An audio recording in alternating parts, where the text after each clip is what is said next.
అప్పగించారు. మేము నీతిమంతులము పరిశుద్ధులము కాదు కానీ ప్రభువా, నీ ఉచిత కృప చేత కాపాడబడుతున్న వారిగా మమ్మల్ని మీరు ప్రేమించారు. సమస్తమును మీరు స్వాధీనంలో ఉంచుకొని మీ నామానికి మీరే మహిమ తెచ్చుకున్నందుకు వందనములు. అల్పుడు నయోగ్యుడినైన నన్ను కొద్ది నిమిషాలు మీరు జ్ఞాపకం చేసుకోండి. పాపుల్లో ప్రధాన పాపిని ప్రభువా, నన్ను బట్టి అయితే ఏ మంచి యోగ్యత లేదు, కానీ నీ వాక్యము ద్వారా మాతో సూటిగా మాట్లాడమని యేసు పుణ్య నామములు అడిగి వేడుచున్నాం తండ్రి, ఆమేన్. ఎబ్రీయులకు రాసిన పత్రిక, ఎబ్రీయులకు రాసిన పత్రిక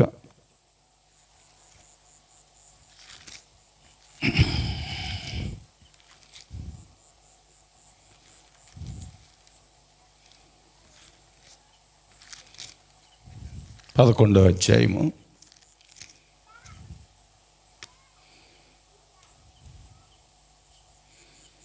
23వ వచనం కాడ నుంచి చూద్దామండి.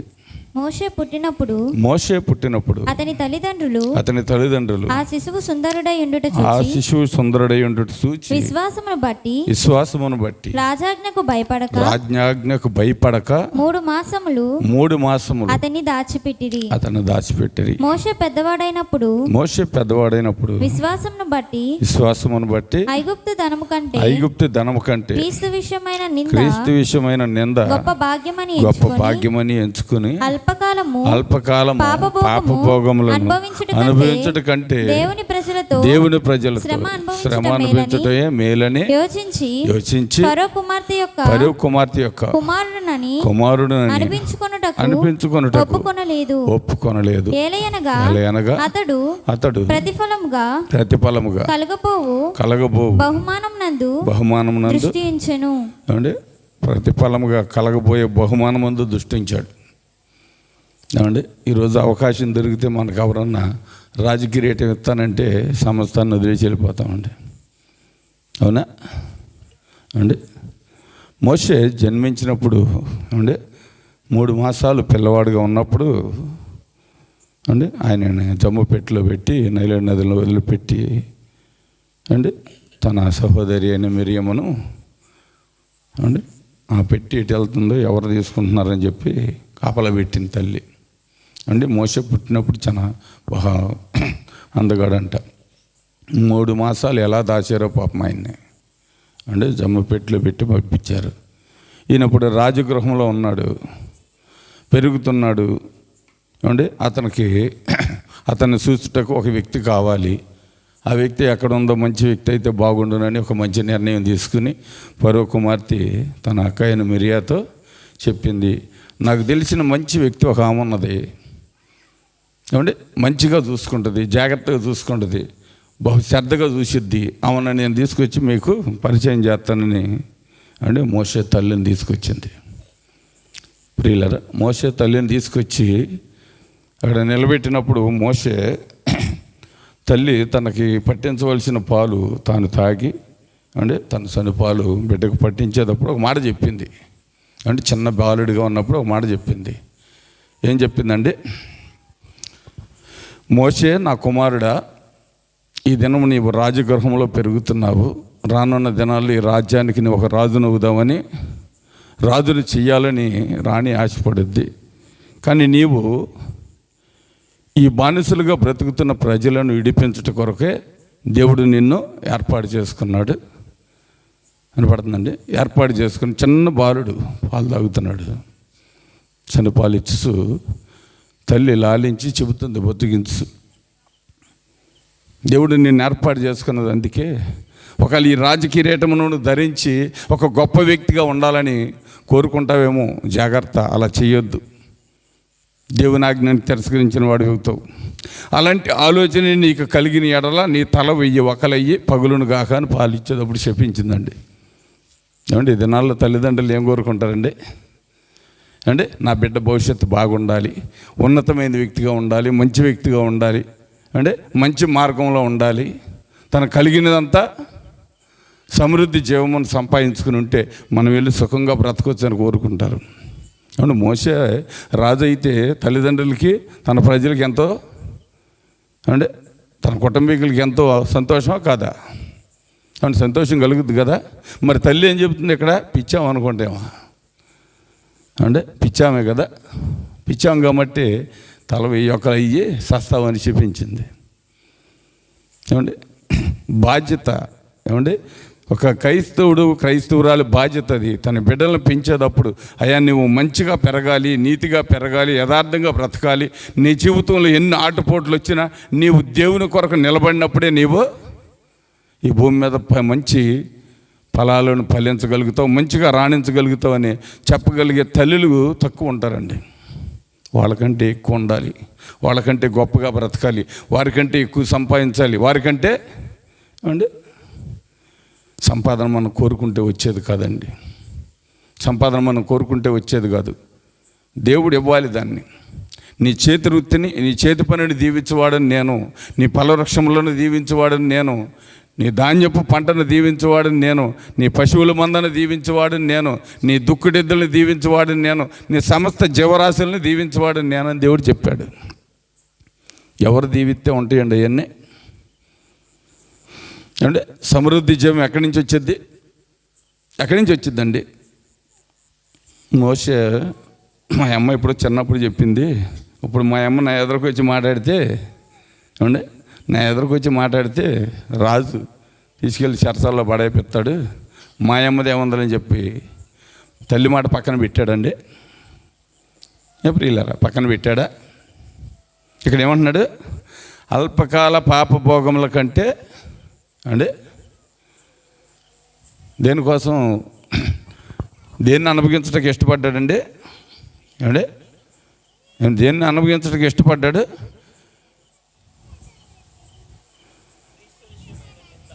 వినపడుతుందండి? క్రీస్తు విషయమైన నింద గొప్ప భాగ్యమని ఎంచుకున్నాడు. ఏమంటే నిందించటం మంచిదండి. క్రైస్తవుడిని నిందిస్తే విశ్వాసం పెరుగుద్ది, పొగిడితే పెందలకడ పోతాడు. ఏమంటే అయ్యగారు బాగా చెప్పాడండి. బాగా చెప్పాడంటే అయ్యగారు వాక్యం చెప్పింది కదా, అయ్యగారు జీవితాన్ని కూడా చూడాలి మనం. జీవితంలో నెరవేరాలి వాక్యం. వినపడుతుందా ప్రియులారా? జీవితంలో వాక్యం నెరవేరితే ఆ వాక్యానికి ఒక అర్థం ఉంటుంది. వాక్యాన్ని ప్రకటించటం కంటే అంటే దానిని జీవించటం ప్రాముఖ్యమైనది. మోషే తన జీవితంలో జీవించడానికి ప్రయత్నించాడు, చిన్న పొరపాటు చేశాడు, వెళ్ళిపోయాడు. మిద్దెక్కి ఎక్కడ కొండెక్కి కూర్చున్నాడండి. ఏమంటే కొండెక్కి కూర్చున్నాడు. అంటే దాన్ని సరి చేసుకున్నట్టుకు కొండెక్కి కూర్చున్నాడు. కొండ మీద ప్రార్థన చేసి విశ్వాసాన్ని నేర్చుకొని దేవుడు ఆయనకి ఏం చెప్పాడో దాన్ని ఈయన మళ్ళీ తిరిగి వచ్చే వరకు, ఏమంటే అక్కడి నుంచి సమాచారం వచ్చే వరకు ప్రార్థన చేస్తూనే ఉన్నాడు. అంటే మనం ఒక 5 నిమిషాలు ప్రార్థన చేస్తే అబ్బాయి మనంత ప్రార్థన పనులు లేరనుకుని చాంగలు లేచి కూర్చుని అదేమైపోయింది ఇదేమైపోయింది అని తొందరగా వీటిని ఎత్తుక్కుంటామండి. ఏమంటే మోసే ఎన్ని దినాలు ప్రార్థన చేశాడు? ఏమంటే మోసే ఎన్ని దినాలు ప్రార్థన చేశారండి? బైబిల్ చదివిన వాళ్ళు ఎవరు లేరా? యేసు ప్రభు ఎన్ని దినాలు చేశాడు? ఏమండి మోసే ముందుగానే చెప్పాడు తెలుసా, నాలాంటి ప్రవక్త ఒకడు మీలో నుంచే వస్తాడు, అతనే ప్రజలు పాపముల నుండి మిమ్మల్ని విముక్తులు చేస్తాడని మోసే ఆదికాలంలో చెప్పాడు. అంటే మోషేతో దేవుడు అబ్రహాముకి, ఇస్సాకు, యాకోబులకి నేర్పించిన విశ్వాసమును గురించి మోషేకి దేవుడు ముందుగానే చెప్పాడు. అదే మాట యెహోషువకు కూడా చెప్పాడు మోషే గురించి. వినపడుతుందండి? నేను చెప్పాలనుకున్న వాక్యం ఎట్రయ్య గారు చెప్పేశాడు. అంటే దావీదు యోనాతాను గురించి, అంటే ఆ అవుటి కుర్రాడు గురించి మాట్లాడదాం అనుకున్నాను నేను.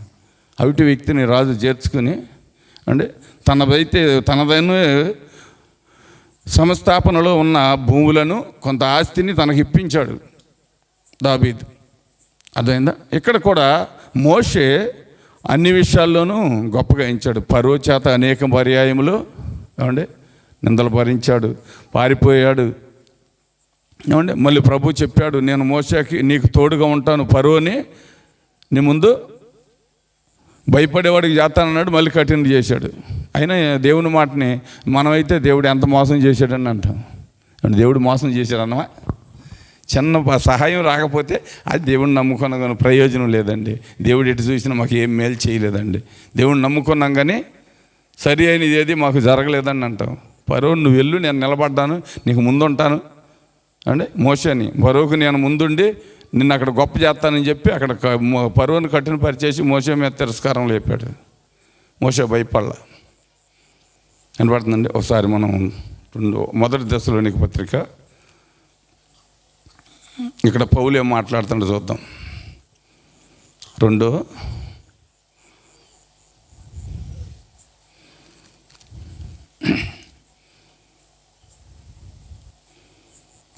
అధ్యాయము మొదటి నుంచి చూడమ్మా.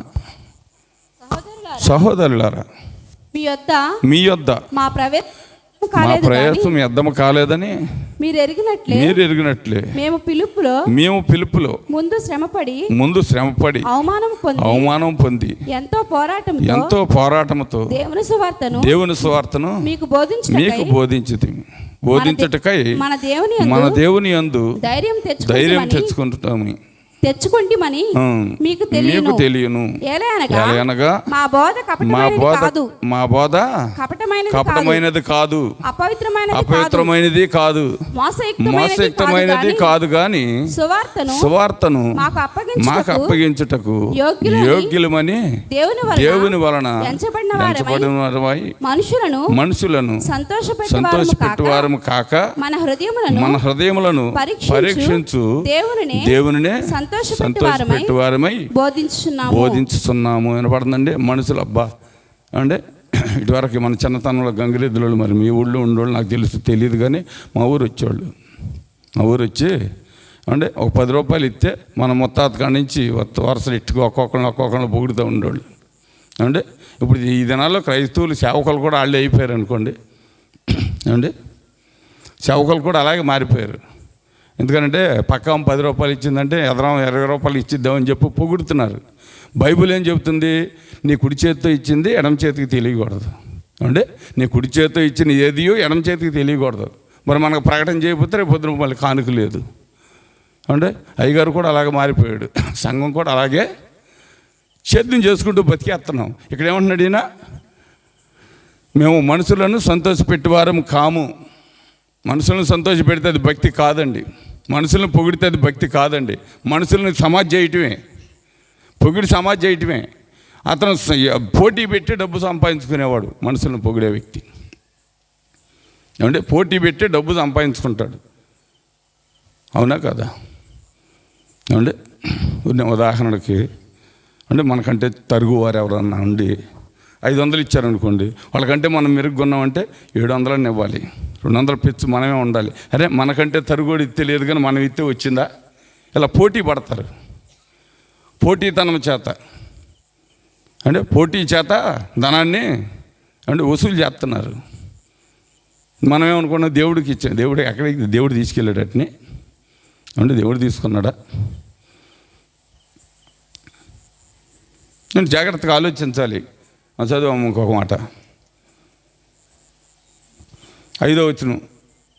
మీరు ఎరిగి ఉన్నట్టు మేము ఇచ్చకపు మాటలైనను ధనాపేక్ష కప్పిపెట్టు వేషమైనను ఎన్నడూ మేము అలా జీవించలేదు. ఎందుకండి? ధనాపేక్ష మిమ్మల్ని సంతోషపరిచి పొగిడి ఏమంటే మీ దగ్గర తీసుకునే పనులు మేము ఎప్పుడు చేయలేదని పౌలు చెబుతున్నాడు. పౌలు చాలా సార్లు కష్టాలు పడ్డాడండి. అంటే పౌలు రాత్రింపగళ్ళు కష్టపడి పనిచేశాడండి. దేవుని రాజ్యం కొరకు ఎంతో కష్టపడ్డాడు. అలాగే కిందకు వస్తే అది కనపడుద్ది. 2వ అధ్యాయము 8వ వచనం కాడ చూడము ఒకసారి. మీరు మాకు బహుప్రియులై ఉంటుంది గనుక మీ యందు విశేషాపేక్ష గలవారమై దేవుని సువార్తను మాత్రము గాక మా ప్రాణములను కూడా మీకిచ్చుటకు సిద్ధపడి ఉంటిమి. అవును సహోదరులారా, మా ప్రయాసము కష్టమును మీకు జ్ఞాపకం ఉన్నది కదా. మేము మీలో ఎవరికైనాను భారముగా ఉండక రాత్రింబవళ్ళు కష్టం చేసి జీవనం చేసుకొని మీకు దేవుని సువార్తను ప్రకటించుతుంటాము. అంటే మీకు దేవుని సువార్తను రాత్రింబవళ్ళు సేవకుడు రేత్రి పగలు కూడా కష్టపడాలండి. వినపడుతుందండి? ఇప్పుడు ఇక్కడ పౌలు గారు మాట్లాడింది అంటే దేవుని సేవ చేసేవాడు రైతు పగలు కూడా కష్టపడాలి. ఆయన అరేబియాకి వెళ్ళి ఏమంటే 3 సంవత్సరాలు అక్కడ ఉన్నప్పుడు రాత్రింపగలు డేరాలు కుట్టుకుంటూ ఆహారాన్ని తీసుకుంటూ ఇంటికి అద్దె కట్టుకుంటూ ప్రజలకు ఉచితంగా బోధ చేశానని చెబుతున్నాడు. 3 సంవత్సరాలు ఉన్నారు అక్కడ. ఏమంటే డేరాలు కుట్టుకుంటున్నాడు పగలంతా. ఏమంటే సమయం ఖాళీగా ఉన్నప్పుడు డేరాలు కుట్టుకుంటున్నాడు. ప్రజలు పనిలో నుంచి వచ్చినాక వెళ్ళి ప్రజలకు సువార్త ప్రకటిస్తున్నాడు. ఒక అద్దెంట్లో జీవిస్తున్నాడు, అద్దె కట్టుకుంటున్నాడు, దినదినం వంట చేసుకుని. ఏమండి మరి సువార్త ప్రజలకు ప్రకటిస్తున్నాడు కదండి, మరి ఆయన వంట చేసుకోండి ఎందుకు? ఆ దినాల్లో ప్రజలకి అంత తెలివి లేదేమో, పౌలుకి తెలివి ఉండదు. ఏమండి ఈరోజు మీ ఇంటికి ప్రార్థన వస్తున్నాను, మీ బజార్లో ప్రార్థన పెడతాను, నువ్వు బిర్యానీ చేస్తావా అని అప్పుడు అడుగుతూ చేత రాలేదేమో, అప్పుడు బిర్యానీలు ఉండవు, అందుకే ఆయన అడగల. అవునా ప్రియులారా?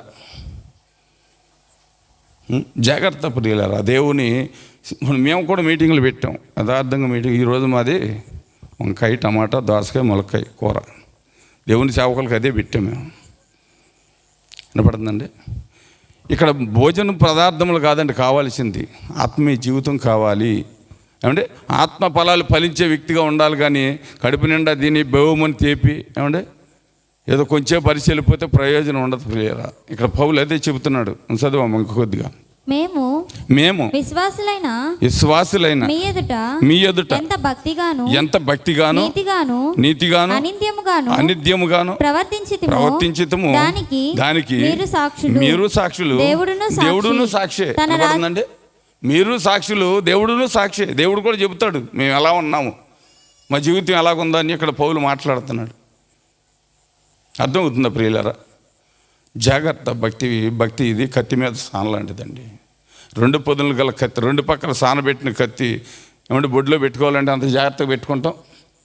ఏమండి గబుక్కుని ఇట తీసి పెట్టుకుంటామా? ఏ పక్క తగిలినా తెగిపోద్ది. ఇది కూడా అంతే. దీనికి నరకటమో తెలుసు, నాటటమో తెలుసు. బైబిల్కి నరకటమో తెలుసు, నాటటమో తెలుసు. కానీ దీన్ని వాడుకునే విధానంగా వాడుకుంటే కొద్ది కాలం జీవిస్తాం. దీన్ని వాడుకుంటాం చేతక రాకపోతే కొద్ది కాలానికి దెబ్బతింటాం. వినపడుతుందా ప్రియులారా? జనం అవసరం లేదండి. ఒక్క వ్యక్తిని పరలోక రాజ్యానికి పంపించగలిగితే అదే దేవుడికి అంటే సంతోషం. నేనుండి ఒక వ్యక్తి పరలోకానికి వెళ్ళగలిగితే అదే సంతోషం. ప్రభు 7,000 మందికి బోధించారు, 4,000 మందికి బోధించారు, 5,000 మందికి బోధించారు. అంటే గ్రామాల్లో ఉన్న ప్రజలందరికీ బోధించారు. కానీ 12 మందిని 70 మందిని ఏర్పాటు చేశారు. చివరకు 12 మందే మిగిలారు. అంటే ప్రభువుకు ఓటమి తెలియదు, ప్రభు ఓడిపోలే అక్కడ. అంటే ప్రజలు నిలవలేక వెళ్ళిపోయారు. ప్రభు సిద్ధాంతాలను, ఆయన కట్టడలను, ఆయన ఆజ్ఞలను, ఆయన విధులను అంటే పాటించలేక వెళ్ళిపోయారు. అప్పుడు అడిగాడు పేతురు, మీరు కూడా వెళ్ళిపోతారా? పేతురు, మీరు కూడా నన్ను విడిచి వెళ్ళిపోతారా? పేతురు అప్పుడు అంటాడు, ప్రభువా నిత్య జీవము గల మాటలు మీరయ్యుండి మిమ్మల్ని విడిచి మేము ఎక్కడికి పోదాం ప్రభువా? అంటే పేతురు ఏమన్నాడు? నిత్య జీవము గల మాటలు మీరై ఉంటే మిమ్మల్ని విడిచి మేము ఎక్కడికి పోతాం? ఎక్కడికి పోము. కానీ ఒకసారి అడుగుతాడు, ప్రభా మేము సమస్తమును విడిచి నేను నెమ్మడిస్తున్నాం కదా, మరి మా సంగతి ఏంటి? మా ఇళ్లను వదిలేసాం, ఏమండి ఇంటికాడ ఉన్నవారిని మొత్తాన్ని వదిలేసాం, సర్వం వదిలేసి మిమ్మల్ని నెమ్మడిస్తున్నాం కనుక మరి మాకు ఏంటి ప్రయోజనం ఏంటని అడుగుతాడు ప్రభువుని పేతురు. అప్పుడు చెబుతాడు ప్రభు, ప్రియ సహోదరులారా, నేను మీతో ఉన్నంత కాలము నేను నా తండ్రిని వేడుకొనుచున్నాను. నేను మరణించిన తర్వాత మిమ్మల్ని మీరు కూడా మరణం అయిపోతారు. అప్పుడు ఏం చేస్తారంటే రాబో ఇశ్రాయేలీలకి మీరు తీర్పర్లుగా అక్కడ 12 సింహాసనములు సిద్ధం చేసి మీ కొరకు నేను ఏర్పాటు చేసి ఉంచుతాను. ఇక వచ్చేవారందరికీ మీరు తీర్పు తీర్చి వారిని ఎటు పంపాలనేది ఇక మీ వశంలో ఉంటుందని చెప్పి వాళ్ళకి అప్పచెప్తానని చెప్పాడు. ఏమంటే వాళ్ళ కొరకు 12 సింహాసనాలు సిద్ధం చేయటాకే ప్రభువు ముందెళ్ళారు. మరి నీ కొరకు నాకు ఒక్క సింహాసనాన్ని సిద్ధం చేయాలి కదా. అంటే ఇక్కడ ఎంతమంది ఉన్న ఒక్క వ్యక్తికన్నా ఒక సింహాసనం సిద్ధం చేయగలిగిన మంచి ప్రాముఖ్యమైన ఉద్దేశాలు దేవుళ్ళలో ఉండాలి కదా. అలాగే మనం ఉండాలిగా, దేవుడు ఆ ఉద్దేశాలు కలిగే స్థితిలో మనం ఉండాలిగా. ఏమంటే కొంచెం చదువుదామా. తన రాజ్యమునకును మహిమకును మిమ్మల్ని పిలుచుచున్న దేవునికి తగినట్లుగా మీరు నడుచుకొనవలెనని మేము మీలో ప్రతివానికి హెచ్చరించుచు ధైర్యపరచుచు సాక్ష్యమిచ్చుచు తండ్రి తన బిడ్డలను ఎడల నడుచుకుని రీతిగా మీలో ప్రతివాని ఎడల మేము నడుచుకున్నామని మీకు తెలియను. అంటే మేము నడుస్తున్నామని మీకు తెలుసు, మీకు తెలియను అని ఇక్కడ పౌలు మాట్లాడుతున్నాడు. సిద్ధాంతాలు వేరు ప్రియులరా, క్రైస్తత్వం వేరు. ఇప్పుడు చెప్పాడు కదా తమ్ముడు కూడా చాలాసార్లు వాదించేవాడు. హుషానపురంలో మేము మీటింగ్లు పెడితే, అన్న నేను బైబుల్ ట్రైనింగ్ చేశాను నిజవాడలో, ఇంకా మారు మనసు ఏంటన్నా, బైబుల్ ట్రైనింగ్ చేసినోడికి మారు మనసు వస్తుందా, అది ఇంకా మారు మనసు ఏంటి, బైబుల్ అంతా తెలుసుగా నాకన్నా నువ్వు తర్కవాదం చేశాడు ఒక నైట్ అంతా. అంటే ఆ 3 దినాలు ఇక్కడ నేను సువార్త ప్రకటించడానికి వెళ్ళాను. నా దగ్గరే పడుకునేవాడు, అట్లా మంచం మీద పడుకుంటే నా పక్కనే పడుకుని కొన్ని విషయాలు తర్కవాదం చేసేవారు అబ్బాయి. ఏమండి, బైబిల్ పరంగా అయితే నాకంటే ఆయనకే ఎక్కువ తెలుసు, కానీ తర్కవాదన చేసి ఆయన నేర్చుకున్న భక్తి వేరు. ఇప్పుడు ఇక్కడున్న పరిస్థితులను బట్టి ఒక రకంగా చెప్పాలంటే మనము ఏమంటే అలవాటు పడిపోయినా అంటే అలవాటు పడిపోయిన ఆవులు వచ్చి మన చాలలో పడి చూడండి, మొన్నటి దాకా పైరు చాలలోకి అలవాటు పడిన ఆవులు నైట్ 12 అయినా 1 గంట అయినా వచ్చాయి. అలవాటు పడిపోయాం, అలాగే భక్తికి అలవాటు పడిపోయాం, కానీ భక్తిని అనుసరించి నడిచే ఆలోచనలు మనలోకి రావట్లా. అవి రావాలంటే అంటే ఎక్కడికి వెళ్ళాలి, ప్రభు రక్తం చేత కడగబడాలి. నువ్వు మంచిగా పాడవచ్చు, నువ్వు మంచిగా ప్రార్థించవచ్చు, కానీ నీ క్రియలు దేవునికి అనుకూలంగా లేకపోతే నీ భక్తి నీ జీవితం అంతా శూన్యం అయిపోద్ది. అంటే నీ భక్తి నీ జీవితం ఒక మురుగుగొడ్డతో సమానం. మురుగుగొడ్డ ఎందుకన్నా, మసిగొడ్డని ఇంట్లో పెట్టుకుంటాం, బీరువాలు పెడతామా అన్నం దింపుకొని కూర దింపుకొని అన్నీ వాడుకొని తీసుకెళ్ళి మడత పెట్టి బీరువాలో దాయగలమా? మరి మన జీవితంలో కూడా మురుకున్నప్పుడు ప్రభు పరలోక రాజ్యంలో చోటు ఉండదు.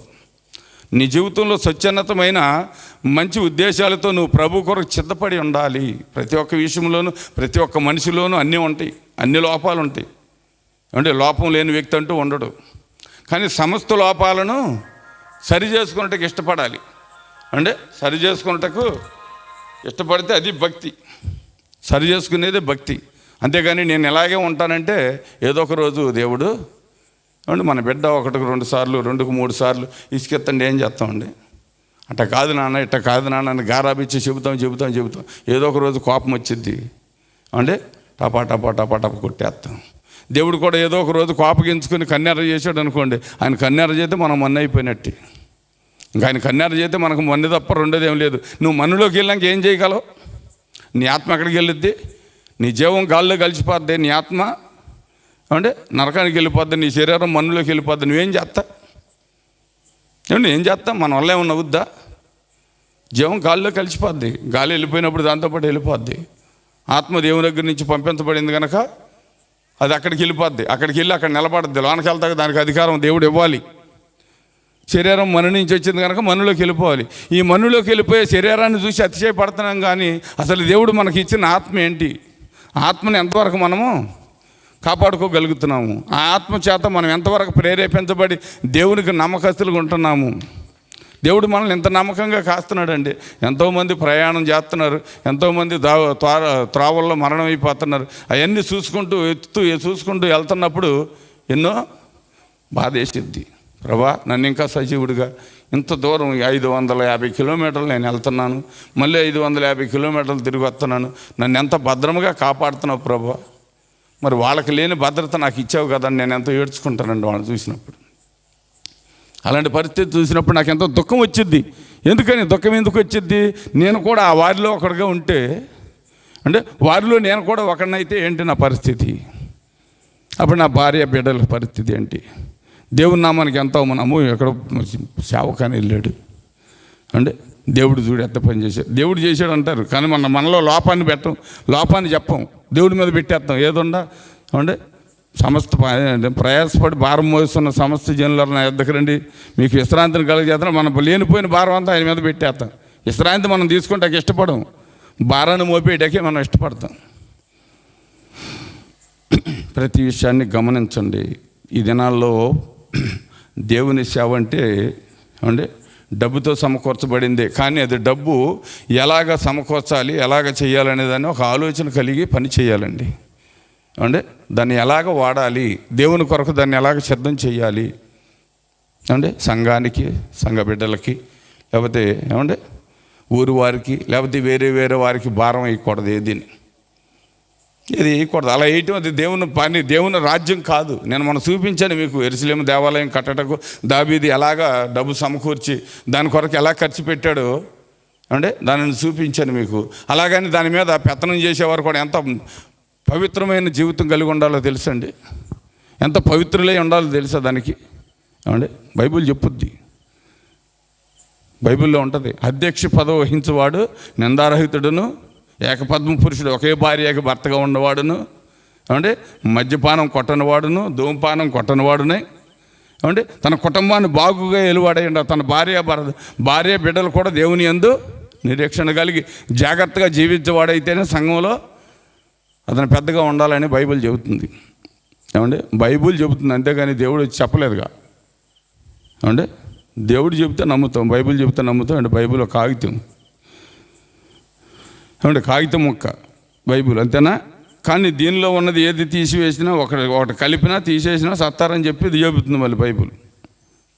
ఒక సున్నాయినను పొల్లైనను తీసిన ఎడల నిత్యము సచ్చును, కలిపిన చత్తాడు, తీసివేసిన చత్తాడని బైబిల్ చెబుతుంది. ఇది కాగితంలాగా కనపడుతుంది మన జీవితానికి. జాగ్రత్త ప్రియులారా, దేవుడు మనకు ఒక మంచి అవకాశాన్ని ఇచ్చారు, మంచి తరుణాన్ని ఇచ్చారు. నీవు నేను కంఠంలో ప్రాణం ఉండగానే కర్తవ్యాన్ని నెరవేర్చడం మొదలు పెట్టాలి. పౌలు చివరి దినాల్లో ఏమంటే గుర్రాలు కట్టి లాక్కెళ్తారు ఆయన్ని. ఈరోజు చక్రవర్తి తనకు మరణశిక్ష విధించుతానన్నప్పుడు ఆయన అంటాడు, నీవెవడవయ్యా నా మరణశిక్ష విధించటకు? నేను రోమీయుని కనుక నా మరణాన్ని నేనే కోరుకుంటానంటాడు. నా కొరకు నా ప్రభు రక్తాన్ని చిందించాడు కనుక రక్తానికి ప్రాయశ్చిత్తం, రక్తం చిందిస్తా, నా తల నరకించు అంటే నా తల తీసివేయమని చెబుతాడు. తల తీసేయటానికి ఇష్టపడి అక్కడికి వెళ్ళినప్పుడు సౌలుగా ఉన్నప్పుడు ఒక 4 సహోదరులతో ఇతనితో పాటు ఉంటారు. వాళ్ళు కూడా ఆ పట్టణానికి వెళ్ళినప్పుడు ప్రభు స్వరం కానీ వాళ్ళకి వినపడలేదు. అతను యోన, అతని పేరు. అతను అంటాడు, పౌలా నీ తల నేను నరకటమా అంటాడు. అప్పుడు చెబుతాడు పౌలు, సహోదరుడా యోన, కంఠంలో ప్రాణం కంటే కర్తవ్యం మిన్న. ప్రాణం ఇవాళ ఉంటుంది, రేపు పోద్ది, కానీ కర్తవ్యం జీవితకాలం నిలబడేది కనుక నీ కర్తవ్యాన్ని నువ్వు నెరవేర్చు. నువ్వు నరకవలసిన తల నరకాల్సిందేగా తప్ప నువ్వు నన్ను చూసి జాలి పడవద్దు, అవతల శిక్ష నువ్వు అనిపించాల్సి వచ్చిద్దని చెబుతాడు.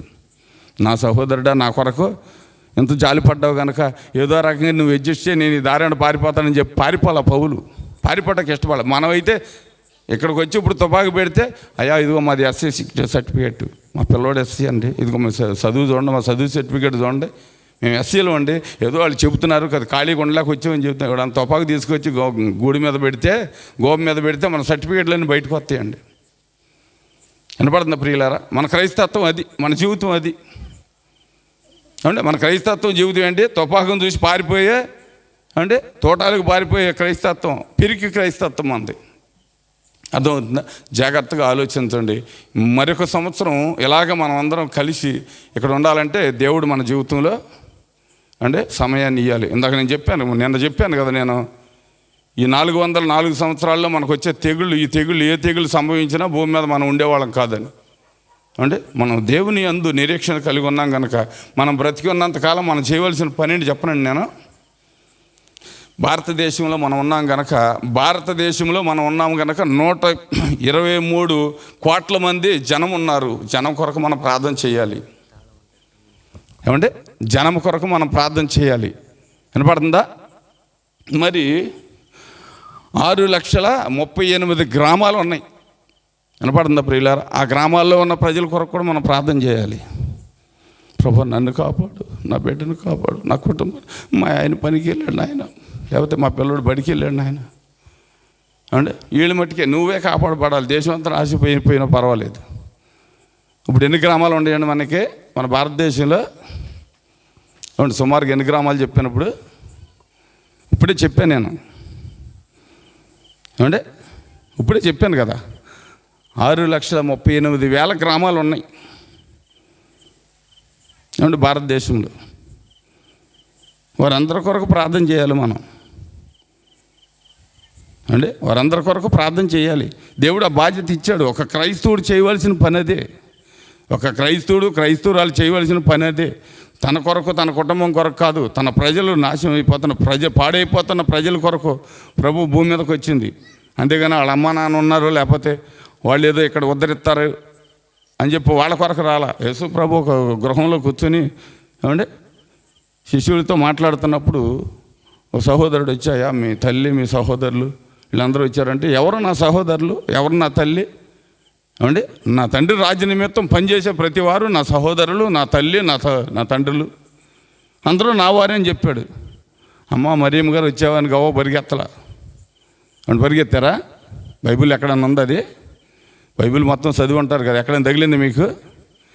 లేదు. ప్రభు ఎక్కడ దేనిని ఇది నాది, ఇది నా స్వాస్యం అని ఎక్కడ చెప్పలా.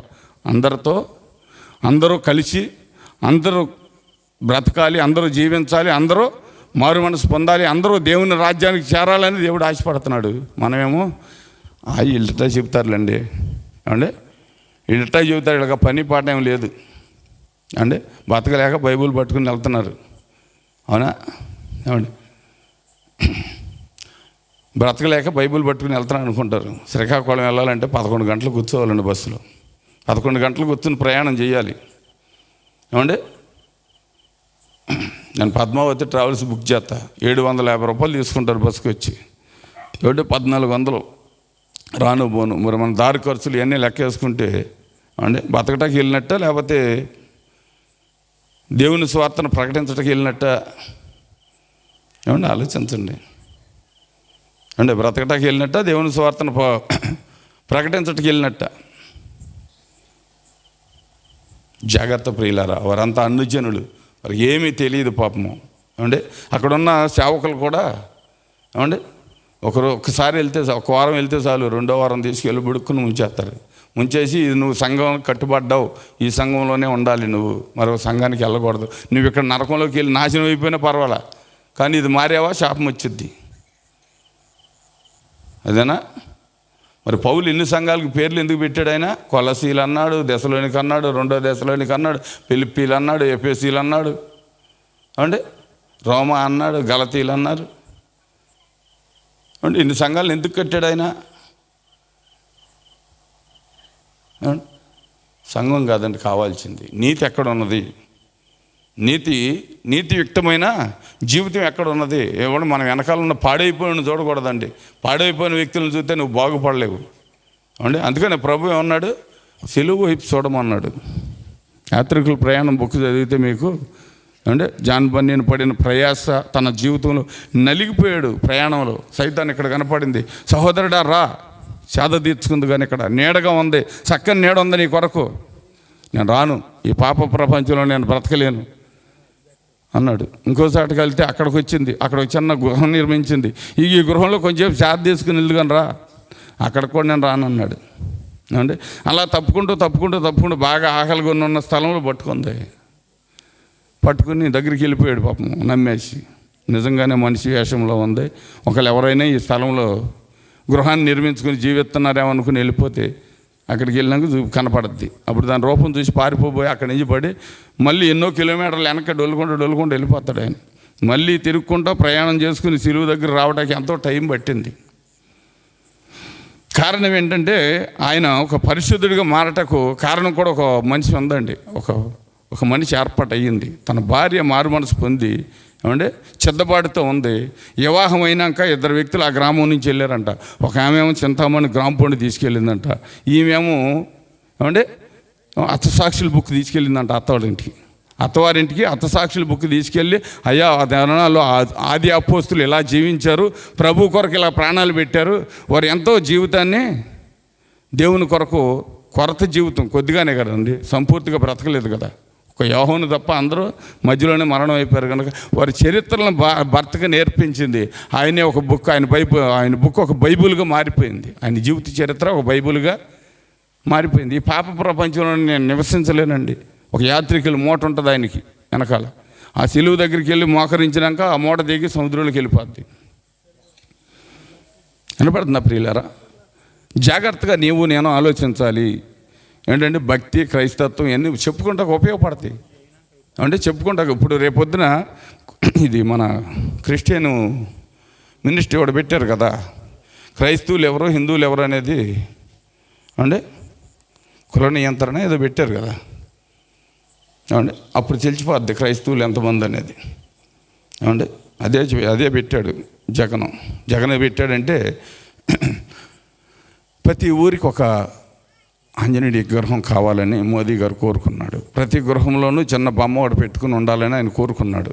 దాని నిమిత్తమే క్రైస్తవులు ఎవరో హిందువులు ఎవరో తెలవాలని చెప్పి అండి మన క్రైస్తవ నిజ జీవితం ఇక్కడ తెలిసిద్ది. మన సర్టిఫికెట్లు కాదండి, మన సర్టిఫికెట్లు దాచి మన క్రైస్తవులను చెబుతున్నాం. కానీ ఈ లోకంలో మనుషులు చూడలేదు అనుకుంటున్నాం, కానీ అసలు దేవుడికి మన జీవిత చరిత్ర అంతా తెలుసని మనము ఏనాడు గ్రహించట్లేదు ప్రియులారా.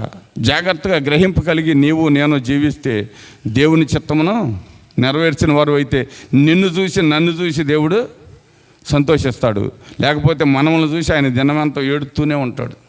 ఆయన అంటాడు కదా, మీ నిమిత్తమే ఎదురాడు ప్రజల కొరకు నేను దినమెల్లా చేతులు చాపి ఉన్నానని చెప్తున్నాడు. ఎదురాడు ప్రజలు అంటే క్రైస్తత్వం తెలుసు, నీతి తెలుసు, పరిశుద్ధత తెలిసి కూడా దానిలో జీవించిన వారిని చూసి దేవుడు కన్నీరు విడుతున్నారంట. అర్థమవుతుందా ప్రియులారా? జాగ్రత్తగా మోసే చిన్నవాడిగా ఉన్నప్పుడే తల్లి నేర్పించింది ఉగ్గుపాలతో. ఆ విశ్వాసాన్ని నేర్చుకున్నప్పుడు ఆయన అన్నాడు అంటే క్రీస్తు కొరకు నిందమోపట మేలని, క్రీస్తు కొరకు నిందమోయటకి ఇష్టపడ్డాడు. మరి నువ్వు ఒక క్రైస్తవుడు అని ఏ స్థలంలో నేను క్రీస్తుని నమ్ముకున్నా, ఇది నేను నిషేధించాను, ఇది నేను తినను, ఇది నాకు వద్దు ఏమండి. మన యాశ్వన్న మనసు అండి, ఒక పూట భోజనం దొరికితే ఎక్కడికైనా వెళ్ళిపోతాం. జ్యేష్ఠత్వం పోయినా పర్వాలా, క్రైస్తత్వం పోయినా పర్వాలా అంటే ఏది పోయినా పర్వాలా, కడుపు నిండితే చాలు. తర్వాత నీ బిడ్డలకు నువ్వేమిస్తా, నీ బిడ్డలకు నువ్వేమిస్తావండి? బూడిద తిని బూడిద కక్కుతావా అంటే? నువ్వు బూడిద తింటే నీ బిడ్డలు బూడిద కక్కాలా? చెప్పండి ప్రియులారా, మనం బూడిద తిని మన బిడ్డలను బూడిద కక్కేద్దామా? లేదు. నువ్వు ఒక నిజమైన క్రైస్తవురాలుగా నిలబడితే రేపొద్దున వారు రానున్న ధనాల్లో వారి బిడ్డలకి నీతిని, పరిశుద్ధతను, యథార్థతను నేర్పించి వారిని ఒక ఉన్నతమైన ఉద్దేశంలోకి నడిపిస్తారు. క్రీస్తు నిన్ను చూసి నీ కుటుంబాన్ని చూసి కనపరచబడతాడు. అప్పుడే ఆయన సంతోషించి నీకు పరలోక రాజ్యంలో సింహాసనం సిద్ధం చేస్తాడు. మారు మనసు పొందిన ప్రతి ఒక్క వ్యక్తికి జీవ కిరీటం ఉందండి. జీవ కిరీటాన్ని సిద్ధం చేశాడు దేవుడు. ఆ జీవ కిరీటం నీ తల మీద పెట్టాలంటే నువ్వు కొన్ని ఆత్మలను రక్షించాలి. కొన్ని నక్షత్రాలు, ఒక ఆత్మను రక్షిస్తే ఆ కిరీటానికి ఒక నక్షత్రం వచ్చిద్దండి. నువ్వు ఒక ఆత్మను సంపాదిస్తే ఆ కిరీటానికి ఒక నక్షత్రం వచ్చిద్ది. నక్షత్రం వచ్చిందంటే ఆత్మను సంపాదించడం అంటే తీసుకెళ్ళేవండి అంటకట్టడం కాదు గుడికి. ఆ వ్యక్తిని దినదినమో మేల్కొల్పే స్థితిలో నువ్వు ఉండాలి. ఆ వ్యక్తికి తగినట్లుగా నువ్వు జీవించాలి. ఆ వ్యక్తికి తగినట్లుగా మందక మాదిరిగా నువ్వు నిలబడినప్పుడే. అంతేగాని దేవుని సేవకుడు ప్రతి స్థలంలో వచ్చి అయ్యా నువ్వు కష్టాల్లో ఉండవు, నువ్వు బాధల్లో ఉండవా, నువ్వు అప్పుల్లో ఉండవని ఎవరికి ఏం చేయలేడండి. దేవుడు అతనికి ఏం చెబితే అదే చేస్తాడు ఏమంటే. దేవుడు అతనికి ఏది చెబితే అదే చేస్తాడు. కానీ మన అప్పుల గురించి, మన రుణాల గురించి దేవుని సేవకుడు ఏం చేయలేడు. అర్థమవుతుందా ప్రియులారా? వాక్యాన్ని వినాలి, దానికి లోబడాలి. లోబడి జీవించిన వారికే ఏమంటే వాక్యం అర్థం అవుద్ది, జీవితం కూడా అర్థమవుద్ది. అందుకని కొన్నిసార్లు బైబిల్లో కొన్ని విషయాలు ఏమైనా ఉంటాయంటే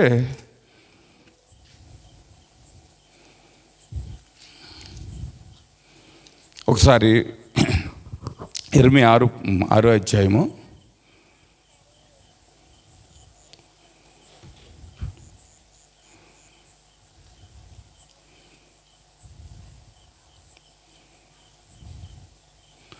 6:12 చూడమ్మా.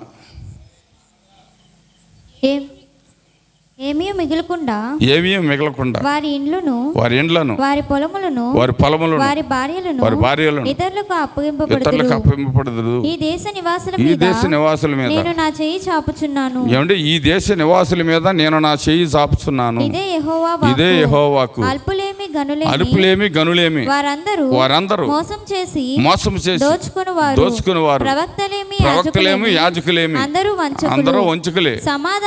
సమాధానం లేని సమయమును కూడా సమాధానం అని చెప్పి నా ప్రజలను మోసం చేసి వారి గాయములు పైనే నూనె రాస్తున్నారంట.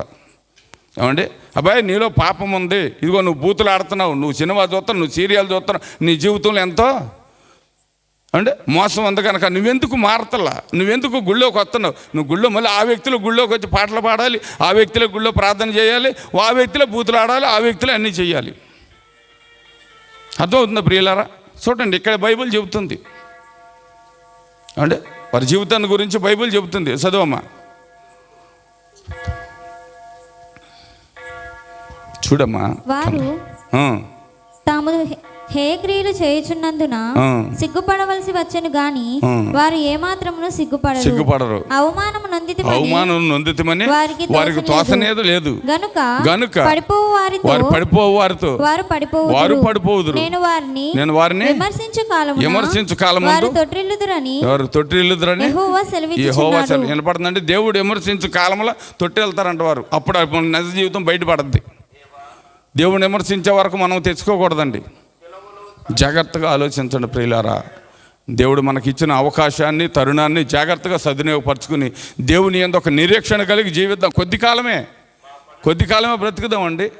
కానీ నీతి యథార్థతలతో నువ్వు బ్రతికిన ఎడల పరలోకంలో నీకు ఒక సింహాసనము, అంటే నీకు ఒక మంచి కిరీటము, దేవదూతలు నిన్ను తీసుకుని సన్మానించి ప్రభు దగ్గరికి తీసుకెళ్తాయండి. మధ్యాకాశం నుంచి పరలోకం దాకా తీసుకెళ్తే మనల్ని. ఎవరు చనిపోయిన వారు పరలోకం వెళ్ళరండి. ముందు మధ్యాకాశంలోకి వెళ్ళాలి, అక్కడ తీర్పు జరగాలి, దూతల సాక్ష్యం ఇవ్వాలి, వారు అక్కడ చేరాలి. అంతేగాని చనిపోగానే నేను పరలోకం వెళ్ళిపోతాను, నీవు పరలోకం వెళ్ళే అంత జీవితం మనలో లేదండి. నాలో కూడా లేదు, యథార్థంగా చెప్పాలంటే అంటే నాలో కూడా లేదు. అందుకని జాగ్రత్తగా దేవుని వాక్యాన్ని విన్నాము కనుక దానికి లోబడటకు ప్రయత్నించండి. అంటే దానికి లోబడి దాని ప్రకారంగా జీవించి మీ దేవుని రాజ్యమును, దేవుని పొలంలో పనివారుగాను, ఆయన చిత్తమును నెరవేర్చేవారుగాను ఉన్నప్పుడు దేవుడు నేను చూసి ఆశీర్వదిస్తాడు. దేవుడు నీకు ఇవ్వాల్సింది ఆయనకి తెలుసు. ఆయన దగ్గర దాచించాడు, మన కొరకు అనేకమైన నిధులు దాచించాడు. అది ఎవరికి ఏది వ్యక్తమైనదో దాన్ని ఆయన ఇవ్వగలడు. మన పరిస్థితులను బట్టి, మన స్థితిగతులను బట్టి ఆయన ఇస్తాడండి. ఏమండి, మరి జాగ్రత్తగా ఆలోచించి దేవుడు మనకు తెలియపరిచిన ప్రతి మాట ఇందా సహోదరుడు చెప్పింది. కానీ మన ముందు సహోదరుడు యోనాతానుని గురించి దావీదుని శత్రువు కుమారుని ఎలాగ చేర్చుకుని, అంటే సౌలు శత్రువే కానీ యోనాతాను శత్రువు కాదు, స్నేహితుడు. కానీ స్నేహితుడు కుమారుడు ఇలా ఉన్నాడని చెప్పి తను ఎలాగ జాలి పడ్డాడు. మనం కూడా విశ్వాసులమైన మనము జాలి చూపించాలంటే అవతల వ్యక్తిలో కనికరం ఉండాలి. కనికరం ఉన్నప్పుడే జాలి, కరుణ, దయ అంటే బయటకు వస్తే ప్రియులారా. జాగ్రత్తగా ఆలోచించండి. దేవుడు నాకు ఒక చిన్న మందిరాన్ని ఇచ్చారు.